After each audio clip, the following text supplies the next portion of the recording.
இறை இயேசுவில் அன்பு நிறை மறைசாட்சி தேவ சகாயத்தின் அன்பு பக்தர்களே, புனிதர் வழியாக என் வாழ்வில் ஏதேனும் மாற்றம் நிகழாதா? என் குடும்பங்களின் கஷ்டங்கள் மாறாதா? என் குடும்பத்திற்கு மீட்பு வராதா என ஒவ்வொரு எதிர்பார்ப்புகளோடும் புனிதர் வழியாக நாம் பெற்ற ஒவ்வொரு அருள் செயல்களுக்கும் நன்மைதனங்களுக்கும் நன்றி கூற வந்திருக்கும் உங்கள் ஒவ்வொருவரையும் புனிதர் நிறைவாக ஆசீர்வதிப்பாராக. இன்றைய நாளில் இந்த இறைவார்த்தையானது நமக்கு தடம் மாறும் நம் முற்சார்பு எண்ணங்களை மாற்றுவோம் என்னும் மைய சிந்தனையில் இன்றைய நாளானது நம்மை சிந்திக்க அழைப்பு விடுக்கின்றது. இறைமகன் இயேசு தான் பிறந்த ஊரில் ஒரு தச்சராகவோ அல்லது அவர் தந்தை செய்து கொண்டிருந்த அதே பணியை பிற ஊரிலோ அவர் செய்து கொண்டிருந்தார். இன்றைய நற்செய்தியில் நாம் வாசிக்க கேட்டது போல் அவருக்கு எதிராக மக்கள் யாரும் முணுமுணுத்து இருக்க மாட்டார்கள். அவரை பற்றி தவறான எண்ணம் கொண்டிருக்க மாட்டார்கள். மாறாக அவர் தன் வாழ்வை முற்றிலும் மாற்றுகின்ற, அவர் குடும்ப பின்னணிக்கு இல்லாத ஒரு பணியினை அவர் ஆற்றிக் கொண்டிருப்பதால் தான் மக்கள் அவருக்கு எதிராக முணுமுணுக்கின்றார்கள். இது இன்றைய நற்செய்தியில் மட்டுமல்ல, இன்றைய முதல் வாசகத்திலும் இறைவாக்கினர் எரேமியா இஸ்ரேல் மக்களுக்காக அவர்களுக்கு எதிராக இறைவார்த்தையை சூளுரைக்கின்ற போது மக்கள் யாரும் அவருடைய இறைவார்த்தைக்கு செவிமடுக்கவில்லை. மாறாக நீ எவ்வாறு இறைவார்த்தை உரைக்கலாம் என்று அவருக்கு எதிராக கிளர்ந்தெழுகிறார்கள். மக்கள் ஒவ்வொருவரிடமும் இவர் இப்படித்தான், இங்கிருந்து வருபவர் இந்த நிலையில்தான் இருப்பார் என பல்வேறு முற்சார்பு எண்ணங்களோடு தான் நம் மக்கள் பலர் வாழ்ந்து கொண்டிருக்கிறார்கள். இது நம் மக்களில் மட்டுமல்ல, நாம் வணங்குகின்ற புனிதரின் வாழ்விலும் இதேதான் நிகழ்ந்தது. அவர் ஒரு படை வீரராக இருந்த பொழுது யாருக்கும் எந்த ஒரு பிரச்சனையும் இல்லை.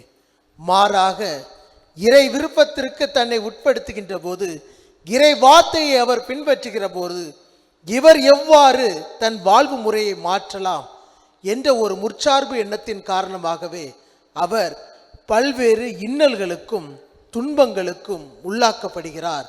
அதன் வழியாக இறை மாட்சியை கண்டுணர்ந்து புனிதராக மாறி இன்று நம் ஒவ்வொருவரின் தேவைகளையும் விருப்பங்களையும் நிறைவு செய்து கொண்டிருக்கிறார். ஒரு மனிதன் அவருடைய வாழ்வு முறையிலிருந்து மாறுவதும் அவன் வாழ்வில் எழுகின்ற பிரச்சனைகளை சமாளித்து அதில் அவன் எதிர்கொண்டு செல்வது என்பது அவ்வளவு எளிதான ஒரு விஷயம் அல்ல. நாம் ஒவ்வொருவரும் ஒவ்வொருவரையும் ஒரு முற்சார்பு எண்ணத்தோடு தீர்ப்பிடுகின்ற போது, அவர் அதில் மாறுகின்ற போதோ, அவர் சரியான பாதையில் செல்கின்ற போதோ நாம் எண்ணுவது அவன் செய்வது தவறு. நாம் யாரும் நம்முடைய நிலையை மாற்றிக்கொள்வதல்ல. மத்தேயு நற்செய்தி 19ஆம் அதிகாரம் 19வது இறைவசனத்தில், உன் மீது நீ அன்பு கூறுவது போல் உனக்கு அடுத்து இருப்பவர் மீதும் அன்பு கூர்வாயாக என இறைமகன் இயேசு நமக்கு கற்றுத்தருகிறார். அவர் அதை கற்றுத்தருவதற்கான காரணம், நாம் நம்மை அன்பு செய்கின்ற போது, நாம் நம் குடும்பத்தில் உள்ளவர்களை அன்பு செய்கின்ற போது நாம் யாரும் அவர்களை முற்சார்பு எண்ணத்தோடு தீர்ப்பிட மாட்டோம். என் குழந்தை எனக்கு தெரியும், என் வீட்டில் உள்ளவர்களை எனக்கு தெரியும், அவர்கள் என்ன ஒரு தவறோ குற்றமோ செய்திருந்தாலும் அவர்கள் செய்திருக்க மாட்டார்கள் என நாம் வாதிடுவோம். இது நம் மீது கொண்ட அன்பாக இருக்கிறது. ஆனால் அதை நாம் பிறர் மீது அத்தகைய ஒரு அன்பை காட்டுவதில்லை. அவன் அங்கிருந்து வந்தால் அவன் நிச்சயம் அதை செய்திருப்பான், அவன் அந்த குடும்பத்தை சார்ந்தால் அது அந்த குடும்பத்தின் புத்தி என நாம் பல வேளைகளில் முற்சார்போடு இருக்கிறோம். அந்த முற்சார்பே இறைமகனால் அவர்களது ஊரில் வல்ல செயலை ஆற்ற முடியாமல் இருக்கிறது. ஒரு மனிதனிடம் எழுகின்ற எதிர்மறையான எண்ணமானது அவன் வாழ்வை புரட்டி போடும். அது அவனை உயரத்திற்கு செல்லாமல் அதல பாதாளத்தில் தள்ளுகின்றது. எனவே நாம் ஒவ்வொருவரும் நம்மிடம் இருக்கின்ற முற்சார்பு எண்ணங்களை களைந்து பிறரை பிறர் நிலையில் ஏற்றுக்கொள்ள நாம் முற்பட வேண்டும். இறைமகன் கூறியது போல், நீ உன் மீது அன்பு கூறுவது போல் உனக்கு அடுத்து இருப்பவர் மீதும் அன்பு கூர்வாயாக. அவ்வாறு நாம் அன்பு கூர்ந்து பிறரை பிறர் நிலையில் அவருக்குரிய நிலையில் நாம் ஏற்றுக்கொள்கின்ற போது இறைவனின் விருப்பத்தை நமதாக்க முடிகின்றது. இறைவன் விரும்பிய இறை அரசை இம்மன்னகத்தில் நம்மால் கட்ட முடியும்.